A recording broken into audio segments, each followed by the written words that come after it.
जय जगन्नाथ सांग माने नमस्कार। आपण माननकु बहुत बहुत स्वागत मोर यूट्यूब चैनल को। आजिर वीडियो रे जानिबा बोलबम काहे की जानती और प्रथम काउडिया किए। सांग माने बोलबम कहिले श्रावण मासरे जलाभिषेक करिबा पई शिव मंदिर उद्देश्य रे करा जाउथिबा धार्मिक पदयात्रा को बुझाए। भारत रे विभिन्न प्रांत रे एहा पालन करा जाए। ओडिशार विभिन्न शैव पीठ रे एही बोलबम व्रतधारी माने महादेव को उपरे विभिन्न प्रकार निजर मानसिक मनासी जल लागी करती। आषाढ़ मास गुरु पूर्णिमा ठारू आरंभ करी श्रावण मास पूर्णिमा पर्यंत समस्त सोमवार रे विभिन्न शैव पीठ रे भक्त माने जल लागी करती। बोलबम यात्रा रे भाग नेउथिबा भक्त माननकु काउडिया बोली कुहा जाए। भक्त माने गेरुआ वस्त्र परिधान करी कांधरे कलसी भार धरी चाली चाली संपूर्ण पथ अतिक्रम करिथांती। पौराणिक मत अनुसारे देवता और असुर मानक मध्यरे करा जाइथिबा समुद्र मंथन जोगु श्रावण मास अमावास्या दिन समुद्ररु अमृत और विष प्राप्त होइथिला। देवता मानकर अनुरोध क्रमे महादेव सेही हलाहल विष पान करिथिले। विश्वर उत्कट ज्वालारू तांको कंठ नीलवर्ण होई जाइथिला। से पालटी जाइथिले नीलकंठ। विषपान जंत्रणा को लाघव करिबा पाई देवता गण महादेवଙ୍କ मस्तकरे सुबासित जल ढाळिथिले। एहाको मने पकाइबा पाई प्रत्येक वर्ष श्रावण मासरे नीलकंठଙ୍କର जलनाग्य उत्सव पालन करा जाय बोली विश्वास रहिछि। श्रावण मास शिवଙ୍କର अति प्रिय अटे। एही मासरे काउडिया यात्रा अनुष्ठित होइथाय। एही यात्रा शह शह वर्ष धरी चली आसुछि। तेबे यात्रार आरंभ केबे ओ किए आरंभ करिथिले से नै पुराण रे अनेक कथा रहिछि। सर्वप्रथमे काउडिया भाबे केतेक श्रीराम को कहिथांती।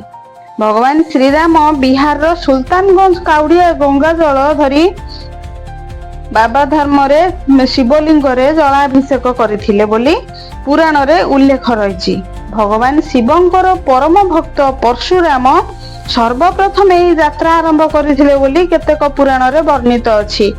परशुराम उत्तर प्रदेश बागपत पाखरे थिबा महादेव मंदिर काउडी रे गंगा जल आनी जलाभिषेक करथिले। परशुराम एही प्राचीन शिवलिंग रे जलाभिषेक करिबा पई गड़मुक्तेश्वर रु गंगा जल आनिथिले। आज भी एही मान्यता को पालन करिबा पई श्रावण मासरे गड़मुक्तेश्वर रु जल आनी लक्ष लक्ष लोक महादेव को जलाभिषेक करांती। गड़मुक्तेश्वर को वर्तमान समय रे वज्रघाट नाम रे जाना जाए। आउ एक कथा अनुसार भगवान शिवंकर परम भक्त लंकापति रावण भगवान शिवंकर एही मारात्मक पीड़ारू रक्षा करिबा पई ध्यान करिथिले। एहा परे रावण पूरा महादेवपुरा ठारे अवस्थित थिबा शिवलिंग मंदिर रे से जलाभिषेक करथिले। जेतेबेले रावण जलाभिषेक करथिले महादेव विश्वर मारात्मक भावरू मुक्ति पाई जाइथिले। एहा परे ही काउडी यात्रा आरंभ होइथिला बोली विश्वास करा जाय।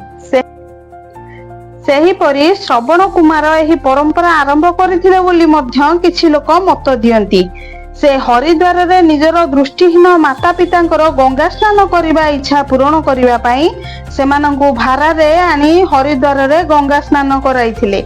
सांग माने एहा एक धार्मिक विशेषत्व। एहा मध्य अटे जे समस्त काउडिया वाला गेरुआ रंगर वस्त्र ही पिंधि थांती। कारण गेरुआ रंग जीवन रे ऊर्जा साहस आस्था और गतिशीलता बढ़ाई थाए। कलर थेरापी अनुसार मध्य एही रंग पेट रोगरू मुक्त दे थाए। काउडिया माने रास्ता रे बोलबम कही परस्परंकर मनोबल बढ़ाई थांती। काउडिया माने पादचला बाटरे गला बेले स्थानीय लोक माने तांको स्वागत करि थांती।